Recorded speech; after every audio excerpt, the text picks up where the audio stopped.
अस्सलाम वालेकुम। आज हम बात करेंगे modernity and the need for Muslim psychology.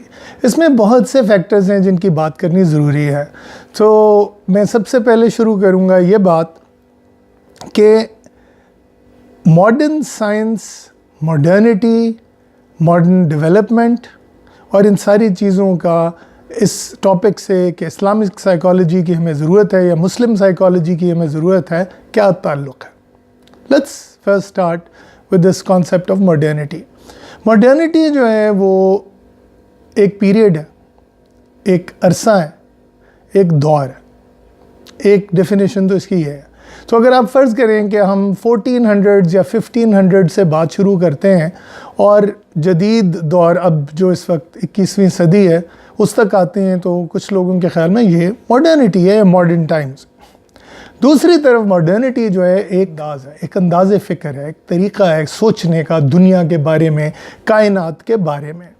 और मेरा मकसद इन दोनों बातों को, यानी इन दोनों चीज़ों को, वो पीरियड जो 1500 से शुरू होके अब तक मौजूदा ज़माने तक चला आ रहा है, और also the way of thinking that is represented by this period. तो आइए बात करते हैं कि मॉडर्निटी और मॉडर्निटी के नतीजे में इस्लामिक साइकोलॉजी या मुस्लिम साइकोलॉजी की ज़रूरत हमें क्यों पेश आ रही है। तो सबसे पहले हम बात करते हैं कि लेट 1400s और अर्ली 1500s में क्या हुआ जिससे ये मॉडर्निटी की इब्तिदा हुई। ये एक पीरियड है स्पेशली 1500 के शुरुआत में, जब लियोनार्डो डा विंची ने इटली में काम शुरू किया और इसी तरह बहुत से लोग इटली, फ्रांस, इंग्लैंड में एक्टिव हुए इंटेलेक्चुअली, और उन्होंने दुनिया के बारे में, कायनात के बारे में, इंसान के बारे में जो नॉलेज थी, ट्रेडिशनल नॉलेज जो थी, जो रिवायती नॉलेज मौजूद थी, उसमें बाइबल ख़ास तौर पे उसमें जो चीज़ें थी उनको चैलेंज करना शुरू किया, और जिससे मॉडर्न साइंस की बुनियाद पड़ी। तो इस दौर को, जो अर्ली पीरियड है, इसको वो कहते हैं, यूरोपियंस कहते हैं रेनेसांस, यानी रीबर्थ। अब मैं मुख्तसरन बताता हूँ कि ये रेनेसांस का ये जो कॉन्सेप्ट है ये कितना गलत है, और इस पे मैं एक मुकम्मल वीडियो करूँगा समझाने के लिए कि ये किस कदर बड़ी नॉनसेंस है ये रेनेसांस या रीबर्थ का कॉन्सेप्ट। लेकिन मुख्तसरन मैं आपको ये बताता चलूँ कि ये कॉन्सेप्ट ये था कि जनाब यूनान में तहज़ीब और तमद्दुन, यूरोपी तहज़ीब और तमद्दुन का आगाज़ हुआ, फिर वो रोमन्स ने उसे आगे चलाया, फिर रोमन्स के बाद जो है बाइजेंटाइन एम्पायर से होता हुआ फिर एक डार्क एजेस का पीरियड आया, और वो मिडिल एजेस का या डार्क एजेस का पीरियड आया। और ये वो पीरियड है जिसमें कि इस्लामिक सिविलाइजेशन इनफैक्ट अपने उरूज पे थी और अपनी ग्लोरी पे थी, लेकिन यूरोपियंस जो हैं वो for some stupid reason insist on calling it the dark ages. और उसके बाद फिर वो कहते हैं कि जी उन डार्क एजेस के बाद जो है suddenly as if through a miracle और मैजिकल थिंग एक रीबर्थ हुआ यूरोप में। और ये रेनेसांस जो है उससे वो जो मुस्लिम्स की पूरी कंट्रीब्यूशन है उस रेनेसांस के, सो कॉल्ड रेनेसांस या रीबर्थ के क्रिएट करने में, उसे इग्नोर करते हुए वो इस रीबर्थ की बात करने लगे। और अब इस रीबर्थ के नतीजे में उन्होंने मज़हब को, पुरानी तहज़ीब को, रिवायती तहज़ीब को, तमद्दुन को चैलेंज किया और मॉडर्न साइंस की बुनियाद रखी। अब ये जो एक बैटल था, ये बहुत ही, जिसे मैं कहता हूँ, वन साइडेड बैटल था। वन साइडेड बैटल इसलिए था कि यूरोपियंस जो थे वो मज़हब की क़ुयूद से आज़ाद होने के लिए, बल्कि मादर पिदर आज़ाद होने के लिए मज़हब से जान छुड़ाना चाह रहे थे। तो इस जंग में उन्होंने बाइबल को या रिलीजन को इस तरह से एक अनफेयर एडवांटेज पे रखा कि जो तो बाइबल के क्लेम्स थे, जो आसमानी किताबों के क्लेम्स थे, उन्हें लिटरली लिया, जानबूझ के उन्हें लिटरली पेश किया, ना कि सिंबॉलिकली, और जो मॉडर्न साइंस की बातें थीं उनको उनके अगेंस्ट पेट कर दिया। मसलन 7 आसमानों की बात ले लें। 7 आसमानों की बात जो है वो बुनियादी तौर पे एक सिंबॉलिक हकीकत है। वो 7 प्लैनेट्स या 7 प्लैनेटरी बॉडीज़ जो हमें आसमान पे नज़र आती थी, लेकिन उन्होंने क्या किया कि जब जैसे ही 8वां सैयारा डिस्कवर हुआ यूरेनस के नाम से, तो उन्होंने कहना शुरू कर दिया कि जी ये तो गलत है। इसी तरह ज़मीन जो है वो एक नुक्ता नज़र से कायनात का मरकज़ इसलिए है कि हम वहाँ पे रहते हैं और हम व्यूअर्स हैं। लेकिन इस चीज़ को इग्नोर करते हुए ये कहा कि जनाब सूरज जो है वो हमारे चूँकि सोलर सिस्टम का मरकज़ है, इसलिए बाइबल गलत है, नऊज़ुबिल्लाह। तो इस तरह की बातें जो हैं इन्होंने घड़ी और मज़हब को रिजेक्ट करते हुए एक मॉडर्न साइंटिफिक पैराडाइम में हर चीज़ को इंक्लूड करने की कोशिश की। और इसमें जो एक बहुत बड़ा डिज़ास्टर जो इंसानी सोच के साथ हुआ वो मार्क्सिज्म था। मार्क्सिज्म एक तरफ तो पोस्ट मॉडर्निस्ट भी था, एक तरफ तो वो मॉडर्न जो वर्ल्ड थी, कैपिटलिस्ट वर्ल्ड थी, उसकी एक क्रिटिसिज्म भी था, लेकिन दूसरी तरफ उसका अपना क्लेम जो था कि जी हम साइंटिफिक हैं। मार्क्सिज्म, कार्ल मार्क्स ने जो भी कह दिया वो एक साइंसी सहीफ़ा है और वो पूरा होके रहेगा। उससे दुनिया में एक शदीद, मैं समझता हूँ, भूचाल आया और उस भूचाल के नतीजे में आपको सोवियत यूनियन जैसी खौफनाक एक रियासत वजूद में आई जिसने यानी जिसने उसी साइंस के साथ भी खिलवाड़ किया। अगर कोई बायोलॉजिस्ट ऐसी थ्योरी देता था जिससे मार्क्स के ख्यालात जो थे वो गलत साबित हो सकते थे, उस बायोलॉजिस्ट को भी साइबेरिया भेज के तो उनको फिर पॉइजन पीने पे मजबूर किया गया। और इसी तरह अगर कोई साइकोलॉजिस्ट ने कोई बात कर दी तो उनको भी जो है शदीद पनिशमेंट दी गई। तो एक खौफनाक रियासत जो है इस साइंसी कॉन्सेप्ट के तहत वजूद में आई। दूसरी तरफ मॉडर्न साइंस और कैपिटलिज्म का जो मिलाप था वो अपनी एक संगीन जो है शक्ल इख्तियार कर चुका था और कायनात में अभी तक वो खिलवाड़ जो है एक तरफ चल रहा है। अच्छा, और इसी तरह सोशल साइंस की जो डेवलपमेंट हुई है वेस्ट में, मगरिब में जो सोशल साइंस का वजूद में आया, वो सोशल साइंस भी एक बहुत ही घटिया प्रोजेक्ट था जो कि कॉलोनियलिज्म के साथ जिसने गठजोड़ करके वो आगे बढ़ी। मैं मिसाल देता हूँ, मसलन एंथ्रोपोलॉजी की फील्ड थी। एंथ्रोपोलॉजिस्ट का बुनियादी तौर पे प्रोजेक्ट ये था कि वो कॉलोनाइजर्स के साथ साथ जाते थे और कल्चर को स्टडी करने के बहाने वो कॉलोनियलिस्ट को इंफॉर्मेशन देते थे। और कॉलोनियलिस्ट जो हैं वो बाज़ औक़ात तवहुम परस्ती और बुरी रसूम और बुरे रिवाजों को इस वजह से प्रमोट करते रहे क्योंकि एंथ्रोपोलॉजिस्ट का ये इंटरेस्ट था कि इन लोगों को स्टडी किया जाए और इन लोगों की वैल्यूज़ को या चीज़ों को प्रिजर्व किया जाए। लेकिन अनफॉर्चुनेटली जो चीज़ें प्रिजर्व की जाती थीं वो बाज़ औक़ात बहुत खौफनाक होती थी। मैं मिसाल देता हूँ सती की, मसलन जिसमें कि एक हिंदू औरत जो है शौहर के मरने के बाद उसकी चिता पे ख़ुद को जला देती है उसकी बॉडी के साथ। तो मुसलमानों ने जब बरसग़ीर पे हुकूमत कर रहे थे तो बहुत जगह जो है सती को बैन कर दिया था और इवन हिंदू कई राजा जो थे वो इस चीज़ पे नाराज़ होते थे। लोग जब सती करते थे तो उनको पनिश किया जाता था। लेकिन अंग्रेज़ों ने आके जो है काफ़ी देर उनके यहाँ ये डिबेट रही कि जी सती को जायज़ किया जाए या बैन किया जाए। आखिरकार शुक्र है कि बेटर सेंस प्रिवेल्ड।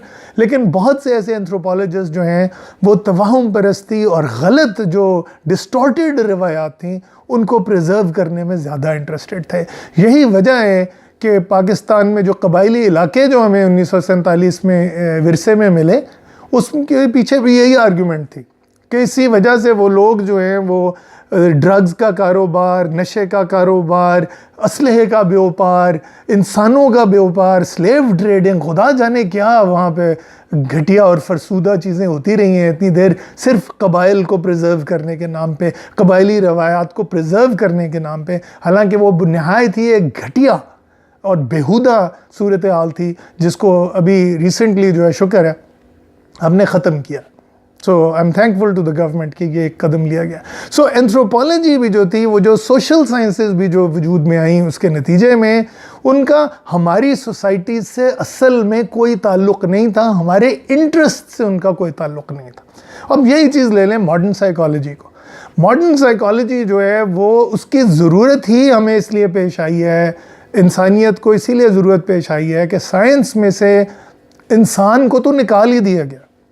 अब फिज़िक्स जो है या केमिस्ट्री जो है या बायोलॉजी जो है वो प्राइमरीली इंसान की स्टडी नहीं है। अगर आप सोचें कि मॉडर्न बायोलॉजी जो है वो एक यूनिसेलुलर ऑर्गेनिज्म से शुरू होती, और वहाँ से अपना एक मफरूज़ा जो इर्तिक़ा का है, जो एक थेरी इर्तिक़ा की है, एवोल्यूशन की है, उस यूनिसेलुलर ऑर्गेनिज्म से ह्यूमन बीइंग की डेवलपमेंट को ज़रूर स्टडी करती है, लेकिन human being is just one of the many things we study. It is no longer the centre that it used to be. So even biology जो है वो इंसान की स्टडी नहीं है. एक चीज़. इसी तरह साइकोलॉजी गो के इंसान पे बहुत ज़्यादा फोकस रहा है मॉडर्न साइकोलॉजी में.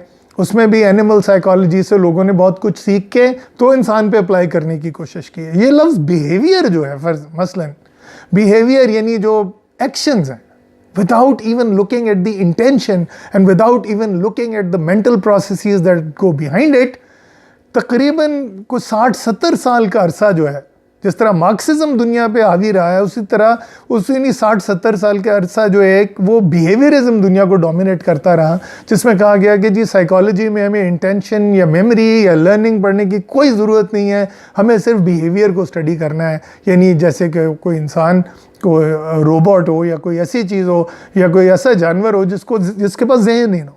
वो तो शुक्र है कि कॉग्निटिव साइकोलॉजी के आने के बाद दोबारा से इंसानी जहन को तवज्जो दी गई, starting from 1960s and 70s. अच्छा, लेकिन साइकोलॉजी में एक और बड़ी गंभीर समस्या, एक बड़ा गहरा और पेचीदा मसला है. वो ये है कि साइकोलॉजी को आप कल्चर से जुदा नहीं कर सकते, सकाफत से जुदा नहीं कर सकते, मज़हब से जुदा नहीं कर सकते. वेस्ट ने कर लिया, क्योंकि वेस्ट ने तो अपनी सोसाइटी को भी मज़हब से अलग कर लिया. हमारे यहाँ देखें, हमारे मुल्क का नाम ही इस्लामी जमहूरिया पाकिस्तान है. अब हम कैसे मज़हब को जो है अपनी आइडेंटिटी से, अपनी हकीकत से सेपरेट कर सकते हैं? फिर यहाँ जो अक़लियतों का मसला है, आप देखें कि हमारे फ्लैग में ग्रीन कलर है और उसके साथ वाइट कलर है, और वाइट कलर जो है वो अक़लियतों को रिप्रेजेंट करता है, माइनॉरिटीज़ को रिप्रेजेंट करता है. तो क्या माइनॉरिटीज़ के रिलीजन्स नहीं है? ऑब्वियसली ये रिलीजियस माइनॉरिटीज़ की बात हो रही है, तो इसको भी हमें समझना है. तो इस वक्त ज़रा देखें तो सही कि हमारे चैलेंजेस क्या है. मैं कुछ रिसेंटली जो है बैठा हुआ था, हमारे जो फेडरल मिनिस्टर फॉर एजुकेशन है शफकत महमूद जो है, उनसे बात कर रहा था. तो वो बात कर रहे थे कि जी हम मेकाट्रॉनिक्स और इस किस्म की साइंसेज और कंप्यूटर साइंसेज और आईटी और इनमें बहुत डेवलपमेंट करना चाह रहे हैं. मैं कुछ हैरान सा हुआ कि उनकी अपनी बैकग्राउंड जो है शफकत महमूद साहब की, वो he is a psychologist by training. तो मैं इस बात पे हैरान हुआ कि सोशल साइंसेस पे या ह्यूमैनिटीज़ पे तवज्जो ही कोई नहीं है हमारी, ना हुकूमत की ना रियासत की. और हमारे मसाइल देखें, हमारे मसाइल साइंस में कमज़ोरी नहीं है. हम इस वक्त दुनिया की एक बड़ी एटमी ताकत है. आपने हमारी फ़ौज को देखा कि किस तरह उन्होंने हमारा दफ़ा किया हिंदुस्तान के अगेंस्ट, मोदी की शरारत के अगेंस्ट, किस तरह उनकी एयरफोर्स को जो है नाकों चने चबवा दिए.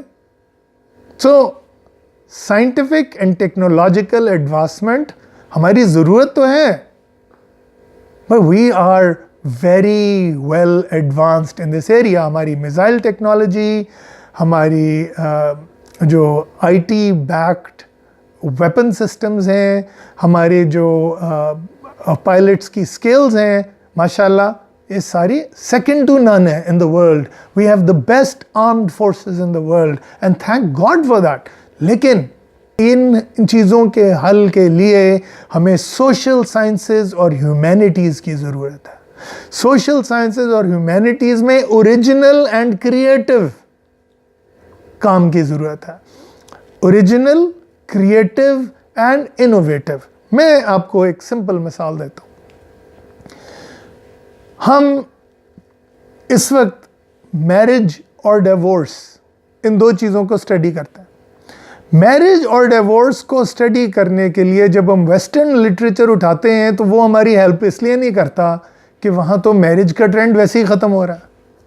वेस्ट में इस वक्त होमोसेक्सुअल मैरिज जो है स्टेट बहुत सारी जगह पे अलाउ कर रही है. इसी तरह जो बच्चों का जो टीनेजर्स का बिहेवियर है वेस्ट में और यहाँ, वो बहुत मुख्तलिफ है कल्चरली. फिर मैरिज की इंस्टीट्यूशन जो है वो प्राइमरीली हमारे यहाँ पेरेंट्स गवर्न कर रहे होते हैं, और गवर्न नहीं भी कर रहे होते तो उनका बहुत बड़ा हिस्सा होता है इसमें. जबकि वेस्ट में जो है मैरिज मोर और लेस एक फॉर्मेलिटी रह गई है as compare to the way it is arranged here. So उस सारी जो लर्निंग जो वेस्ट में हो रही है अराउंड मैरिज या थियरी बिल्डिंग हो रही है अराउंड मैरिज एंड डिवोर्स, उसका हमारी सोसाइटी में जो चेंज आ रहा है उससे कोई ताल्लुक बराह रास्त नहीं है। उसका असर ज़रूर है, लेकिन वो क्या असर है आखिर वो हमें स्टडी करना। And that is been my preoccupation as a psychologist, कि हमने इस चेंज को स्टडी करना है। और इस चेंज को स्टडी करने के लिए बहुत ज़रूरी है कि हम एक इंडिजिनस साइकोलॉजिकल पैराडाइम लेके आए। इंडिजिनस साइकोलॉजी क्या है? इंडिजिनस साइकोलॉजी यही है कि सिर्फ उसमें मुस्लिम साइकोलॉजी नहीं, उसमें मुस्लिम्स की साइकोलॉजी, उसमें हमारे लोकल क्रिश्चियंस की साइकोलॉजी, उसमें हमारे लोकल हिंदूज़ की साइकोलॉजी, उसमें हमारे लोकल सुन्नी शिया बरेलवी देवबंदी की साइकोलॉजी, कि ये क्या है, इसको समझना ज़रूरी है, इसको पढ़ना ज़रूरी है, इसको देखना ज़रूरी है, इसको एनालाइज करना ज़रूरी है। और फिर हमारे जो एथियस्ट्स हैं उनकी भी साइकोलॉजी, वो भी तो अहम है ना। हमारी मुल्क के थॉट प्रोसेसेस जो हैं, हमारे मुल्क में जो एक ईस्ट वर्सेस वेस्ट हमारे मुल्क के अंदर हो रहा है, उसको समझने की ज़रूरत है। फिर जो हमारे दहशतगर्द हैं उनकी साइकोलॉजी क्या है, वो क्यों एक बच्चा जो है या एक नौजवान जो है या एक मौलवी साहब जो हैं वो ये समझते हैं कि जी उन्हें रियासत की रेट को चैलेंज करने की ज़रूरत। ये सारे इश्यूज़ जो हैं these are very very important to study and understand. So मैं यहाँ पे कहूँगा कि इंडिजिनस साइकोलॉजी की और इंडिजिनस थियरी बिल्डिंग की बहुत ज़रूरत है। ये नहीं है कि जी हमने वेस्ट की किताबें पढ़ लें और बस वही पढ़ाते चले जाएं और समझें कि जी हम साइकोलॉजी पढ़ा रहे हैं, बिल्कुल नहीं। हमें ज़रूरत है कि यहाँ साइकोलॉजी की अपनी थियरीज़ क्रिएट करें। मैंने बहुत कोशिश की है ज़मीन में, एकेडेमिया में रह के कोशिश की है, लेकिन मैंने ये देखा कि हमारे प्रोफेसरों का वही हाल है कि अगर मैं कोई ओरिजिनल काम एक स्टूडेंट करता है तो वो पूछते हैं जी आपने ये कहाँ से लिया। तो जब वो ये कहते हैं कि जी हमने खुद क्रिएट किया है तो उनका मजाक उड़ाया जाता है। जब वो ये कहते हैं कि जी हमने खुद डेयर किया है कि हम इसमें एक थियरी जो है प्रेजेंट करें या एक मॉडल प्रेजेंट करें, तो एक साहिबा जो बहुत कदीम साइकोलॉजिस्ट हैं फरमाने लगी, वो एक्सटर्नल एग्जामिनर थी, कि तुम कौन होती हो मॉडल बनाने वाली, तुम फ्रॉइड हो। तो यहाँ पे ये समझना बहुत ज़रूरी है कि हमें ये डेयर करना होगा, मुस्लिम साइकोलॉजी जो है उसको फ़रोग़ देना होगा, उसको समझना होगा। अब यहाँ पे मैं एक मिसाल देता हूँ आपको मुस्लिम साइकोलॉजी की नीड की ज़रूरत की। देखिए 1000 साल पहले लाहौर में ही चले जाएं, मैं लाहौर से हाँ आपसे मुखातिब हूँ, तो 1000 साल पहले के लाहौर में चले जाएं। यहाँ बहुत से मुसलमान थे, बहुत से हिंदू भी थे, और यहाँ चाहे आप मुसलमान थे चाहे आप हिंदू थे, आप ज़मीन को कायनात का मरकज़ समझते थे। और ज़मीन को कायनात का मरकज़ समझने की वजह से 7 आसमान आपके इर्द गिर्द घूम रहे थे, 7 सैयारे, उनके पीछे सितारों की एक वॉल जिसने आप पे साया किया हुआ था, और अल्लाह ताला का अर्श जो है वो आपके ऊपर है, और उस अल्लाह ताला के अर्श से आप पे रहमत बरस रही है, और आप इस कायनात में खलीफातुल्लाह फिल अर्ज़ यानी अल्लाह ताला के सेकंड इन कमांड हैं। और ये कायनात, ये ज़मीन जो है ये आपकी दस्तरस में दी गई है, आपकी अक़लीम में दी गई है, आपकी हुकूमत में दी गई है कि आप इसके बादशाह हैं।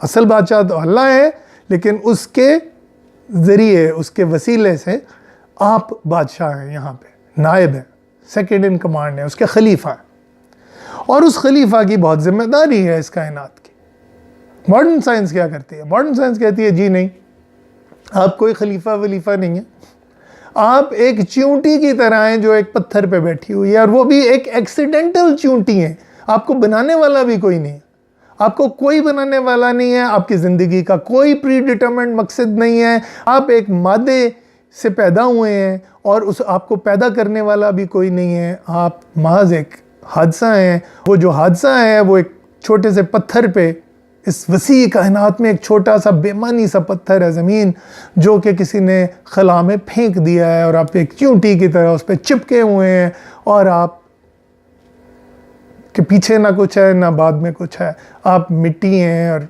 That is it.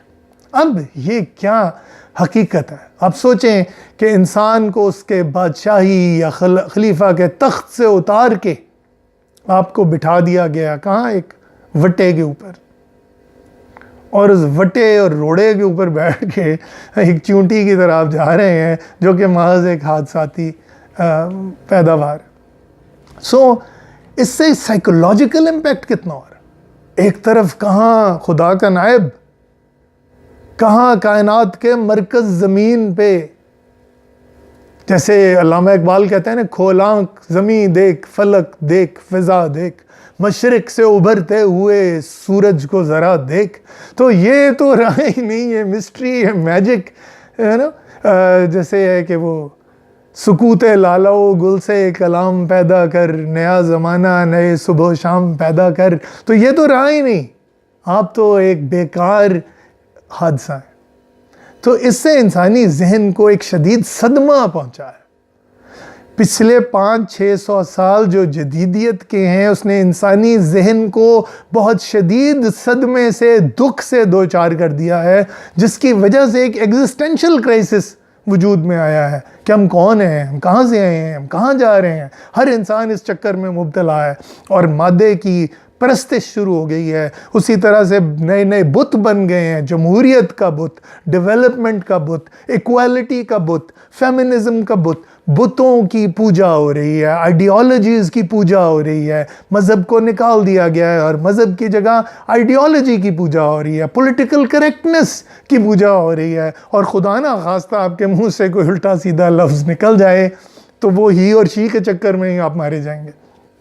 तो ये बहुत अहम है यहाँ समझना कि मैं कोई यहाँ पे आइडियोलॉजिकल पोजीशन नहीं ले रहा, किसी भी आइडियोलॉजी के पीछे पोजीशन नहीं ले रहा। मेरा मकसद सच्चाई तक पहुँचना है, और इसके लिए मुझे किसी को नाराज़ करना पड़ता है तो नाराज़ हूँ। I can't please everybody.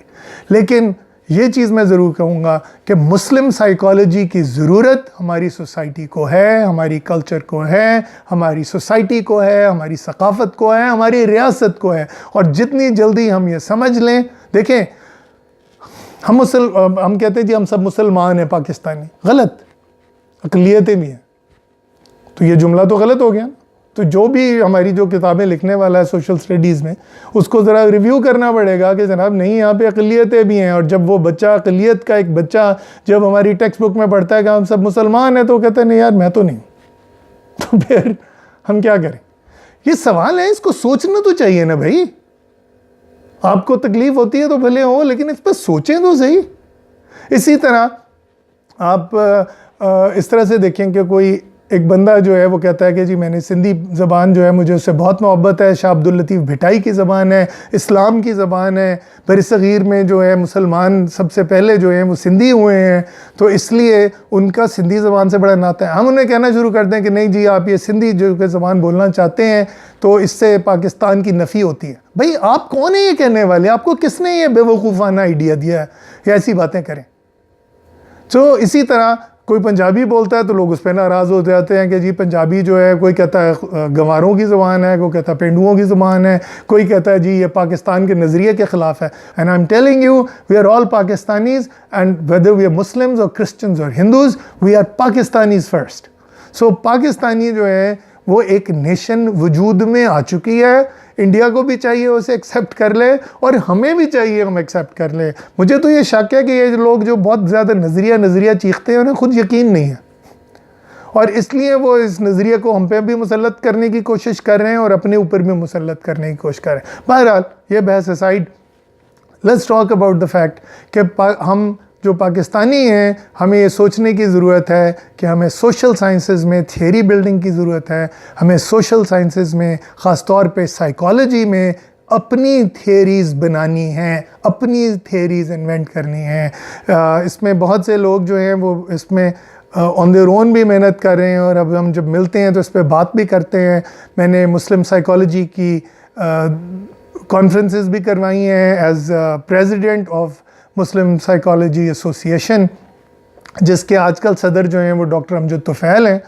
तो ये जो society for advancement of Muslim psychology है, ये इस ओरिजिनल थियरी बिल्डिंग पे भी काम कर रही है, और जो पुराने मुस्लिम साइकोलॉजिस्ट थे हिस्टोरिकली उन पे भी काम कर रही है। सो आज के लिए व्यूअर्स इतना ही काफ़ी है। Please subscribe to my channel, click like, comment and share. खुदा हाफिज़।